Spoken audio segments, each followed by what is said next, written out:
Hi, welcome back to my channel. I think it's really funny when movies about the end of the school year come out in August when everyone is getting ready to go back to school. High School Musical 2 did this back in 2007, and I remember thinking it was really insensitive of them to brag, "What time is it? Summertime," right when it was about to be not summertime anymore. It feels like a subtle fuck you to all the kids watching. Another such instance has been added to the canon in the form of He's All That, starring notable Jimmy Fallon guest Addison Rae. It's a gender-swapped remake of She's All That, and I had never seen She's All That before because the movie is older than I am, so I watched it in preparation, and it was good. I enjoyed it. I don't think I need to explain the plot of She's All That just because I'm about to explain the plot of He's All That, and it's more or less exactly the same. Some of the scenes are very similar in what happens in them. Some of the dialogue is lifted exactly from the first movie. It's a remake. Why am I explaining this like there aren't a dozen remakes and reboots every single year? I mean, more than anything, it made me want to watch Booksmart. They're both end of high school ensemble comedies that reflect on what it means to be in or out of an in-group and whether or not that's important to your high school experience. Booksmart has a better script in my opinion, and some of the comedy in She's All That hasn't aged super well, but again, I think you could say that about every single comedy that's older than I am. And She's All That has a cast list that is full of people who went on to be bigger stars. Usher, Lil' Kim, Paul Walker, Gabrielle Union, Fred and Shaggy, the list goes on. And I think that in a few years, the way that you look at the cast of She's All That and go, holy shit, they got all those people in the same movie, I think that's how we'll look at Booksmart's cast. Long story short, She's All That got me to watch Booksmart again, and I'm really glad I did. And before I really get into He's All That, I want to start with a preface. I have largely no opinion on Addison Rae. She seems perfectly fine at whatever it is she does on TikTok. I've literally never seen one of her videos cross my For You page, but from what I have seen, she's fine. I know she's extremely popular and she's sitting at the Met Gala opposite Beyonce, which would be like if I was sitting opposite Lupita Nyong'o. Oh wait, no, Jared Leto gets that honor. This seating chart is hilarious. I really want to hear Idris Elba say Sister Slay to James Charles, or have The Weeknd explain what doing cocaine is like to Charli D'Amelio. The one thing I can confidently say I know about Addison Rae is she is not a very good actress. I know, it's shocking to hear. They purposely made her character very nearly almost who she is in real life to make playing the role easier. Essentially, her character Paget is Addison Rae, but with a different name, and also she's poor. She's not terrible, but she isn't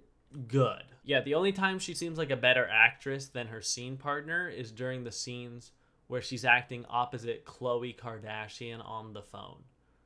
But other than that, it's not a good look. And with that, we can get into He's All That. The movie starts with Paget Sawyer getting up for a great day of being a social media influencer. You see she's really popular, and then she runs from her dumpy little house to these higher-end apartments where her friends pick her up. Her friends are rich, and she wants to seem rich, so she pretends that these apartments are where she lives. We also meet Cameron, who will be the one who is all that. He's driving his little sister to school, and she's listening to the poor musical stylings of Jordan Van Dranen, who is another influencer like Paget, and guess what? Jordan and Paget are dating, and they go to the same school, and that school is the same school where Cameron and his little sister go to school. But Paget and her friends don't go to school this day. No. Jordan is filming a music video. So Paget and friends go to the set to say hello. Come on. Jordan! Paget? Uh-oh, he's cheating on her. Paget justifiably freaks out and is upset, but she was live on TikTok when she went to go surprise Jordan. So all of her fans see her freak out and get a snot bubble, and this is going to change her life forever. After all that emotional turmoil, Paget's mom comforts her with a nice bowl of product placement. Wow. And the marshmallows. I forgot about the marshmallows. Mom, give me a break. I've been eating moose-licks for 10 years. And this isn't the only time that this happens this egregiously in the movie. Can I get some KFC to go? Yeah, sure. Awesome. Knock, knock. Hey, kiddo. Hey, Dad. I'm so So sorry. I'm gonna miss Kareem Abdul-Jabbar too. I know. It sucks. I'm gonna need some time. Of course. Hey, look what I got you. The sweetie meal. Thank you, but I think I'm alright. I'm not really hungry right now. Alright, I guess I'll just have to enjoy this myself. Icy wifey. Is that supposed to be a cheers? Then one of Paget's friends calls her to check in, you know, like how a friend would. But it turns out over the past 24 hours, Paget has lost 200,000 followers because when she freaked out on her boyfriend for cheating on her, she got that little snot bubble in her nose. And Paget is a beauty influencer. So everyone looked at that and went, that's not beautiful. Unfollow. Meanwhile, the dude who cheated is up in following, which makes sense. That's how influencer scandals tend to work. Then, because Paget is hemorrhaging followers, Khloe Kardashian, she's playing a named character in the movie, but like with Addison's character, it's so close to who she is in real life, she might as well just be playing herself. Khloe Kardashian calls her and is like, hey, you lost 200,000 followers in 24 hours. We're cutting our sponsorship with you. If you get those followers back, we'll have you back. But we're a beauty brand, and we couldn't possibly be associated with someone who has snot. And so now Paige is worried about paying for college because she's poor and she needs her TikTok sponsors. I know it sounds like I keep bringing up the fact that her and her mom don't have a lot of money, but there's a reason. Paige goes to school the next day and is chatting with her friends about how much Jordan sucks, and then they do this thing that I've never seen in any movie or musical or anything before. They make a bet that Paget's lawyer can't get a boy who isn't Jordan to be prom king before the prom. And that's just 4 weeks away. And her thinking is that with this new prom king that she creates at her side, and her as the prom queen, she'll be able to get all the followers she lost back. That's really the internal logic of the movie. But I will create the next prom king. Just to piss off Jordan? Pissing off Jordan will be a bonus. This will be me proving that once again, I can take anything or anyone and make them popular. And once we win prom king and queen, I'll get back all my followers and my sponsorship. So her friends get to choose the guy that they think would be the most impossible to turn into a prom king. And they choose Cameron. And that is the most unrealistic part of this movie. Sure, he's annoying and a little bit of an asshole, but it's high school. Everyone's a little bit annoying and a little bit of an asshole. Cameron a little bit has the vibe of a dude who took drugs one time and then had this epiphany that other people have feelings too, and now he won't shut up about it. Quiller, what the hell are you doing? Just taking pictures of what the wastrels at this school throw away. So now you're photographing garbage. Okay, come on. Look, I mean, there's a perfectly untouched orange next to a discarded math textbook. I mean, it speaks volumes, right? But if Paige on her own was like, hey, I think that kind of sad boy is cute, no one would notice or care. No one would be like, oh, you're talking to him? He's undateable. And one of the main reasons that her friends pick Cameron as the guy who would be impossible to turn into the prom king is because he has no social media presence. Do you know how many times I've seen a woman be aroused by the fact that a dude is not online, like at all?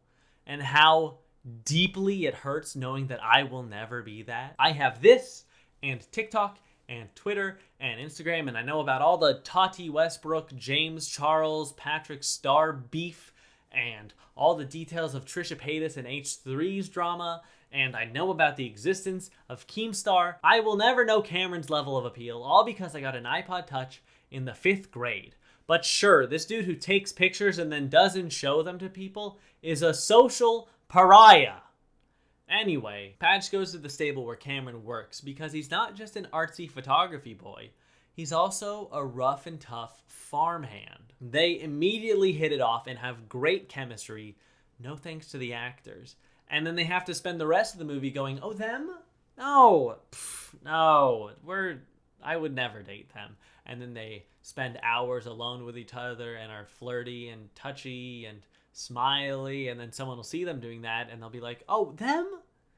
No, they're strictly a platonic friend. So Paige invites Cameron and his friend to a pool party where there's more product placement. I mean, what are we even doing here? You know, come on. Whoa. Eating free Pizza Hut is what we're doing. Don't worry, this friend is not in competition with Paget to try and date Cameron. She's explicitly a lesbian, so there's no need to worry. We couldn't possibly have a boy and a girl be platonic friends. That'd be ridiculous. Paget does an incredible job of karaoke, complete with choreographed dance, until her evil cheating ex Jordan shows up with the woman that he cheated with. This makes Padge freak out, so Cameron has to go on stage and help her finish the song, which is Teenage Dream by Katy Perry, a song that he inexplicably knows despite owning a cell phone that looks like it was made in the 90s. Then they flirt at a train station where Cameron dips his toe into the whole photographing poverty because it's art thing that white rich kids at NYU do. I guess I never come downtown because it's always so crowded. Well, with street photography, crowds are the whole point. It makes it easier to blend in. People don't mind you just taking their picture? Well, it depends. Sometimes I ask permission, sometimes I don't. But after a while, you kind of develop a sense of when it's okay to shoot. One of Padge's friends sends a text about the bet, and she obviously doesn't want Cameron to see it. So she holds her phone and taps it, and we hear the click-clacking of a bunch of letters typing, and she sends a text. And that was when the movie broke me. I can deal with pretending to pass out flyers while not actually holding any flyers, but going like, let me send a text.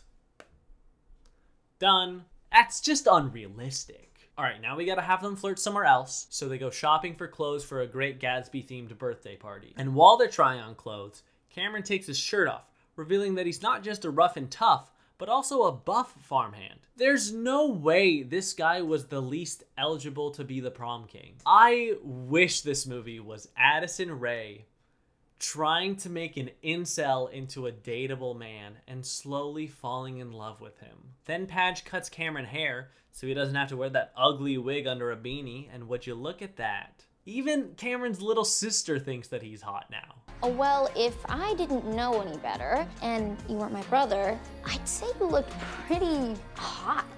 Right, Paget? Yeah. They go to the party, and Jordan reveals he really is the bad guy by 1, complaining to his friends that they weren't filming when he was being emotional because he would only ever be emotional if it was to gain more fans. 2, by trying to get with Cameron's little sister despite looking so much older than she is. I know there's a 2-year age gap in the story, but it looks like there's like an 8-year age gap in real life. And 3, he says that mango is a bad flavor. Oh man, you spilled my watermelon. It was the last one. Now all they have is mango. I hate mango. It's a terrible flavor. What kind of a villain says shit like that? And because of the second point, the whole little sister thing, Jordan and Cameron fight. But here's the thing. Cameron isn't just buff.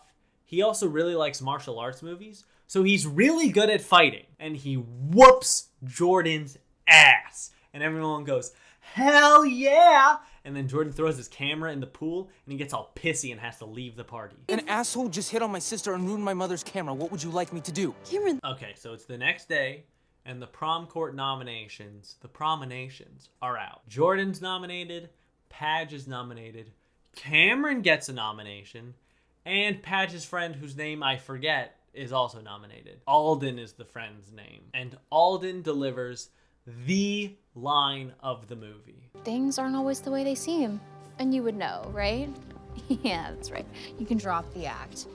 We know you're poor. Stop. Just mean and brutal, and I had to bring it up because it's such a good line. So now they aren't friends anymore, obviously, and Alden is gonna go try and date Jordan so they can consolidate power and try and get them both to win the prom court. After school, Cameron shows Padge his very well-lit dark room and all the pictures he's taken, and they do a kiss, and it's so hot. Padge leaves really quickly because she genuinely has feelings for Cameron, but she feels guilty about the bet. Cameron finds her to officially ask her to the prom, and the truth comes out. So I made a bet with Alden that I could take some person and make them over. Some person? What kind of person? Can we please just talk about this in private? No, what kind of person, Paget? The biggest loser we could find so she could turn him into prom king. But that was before. Wait, so I was a bet.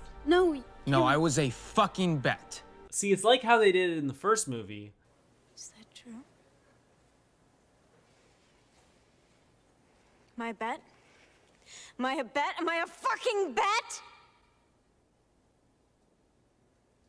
But it's worse. That's all of this movie. Paget is upset about the whole series of events, and even though she's lost a lot over the past few days, the worst thing she lost was a man. I lost my self-respect. I lost my college fund. I lost my friends. But the only thing I truly care about losing is your brother. I think they wanted the scene to be her sad about Cameron leaving, while also not being a scene about her needing a man to be happy. And they failed. They didn't do that. It's finally time for the prom, and this school does prom a little different. The school dance team always does a choreographed dance at prom, which is already weird enough. But then Jordan and Alden made their own rival dance team. So now both dance teams are gonna have a choreographed dance off at the prom.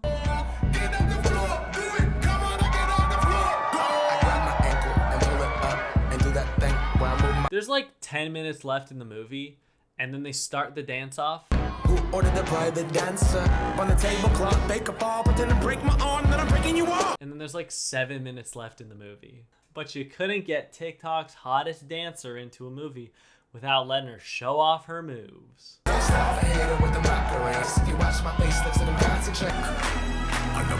The other dances are really good though.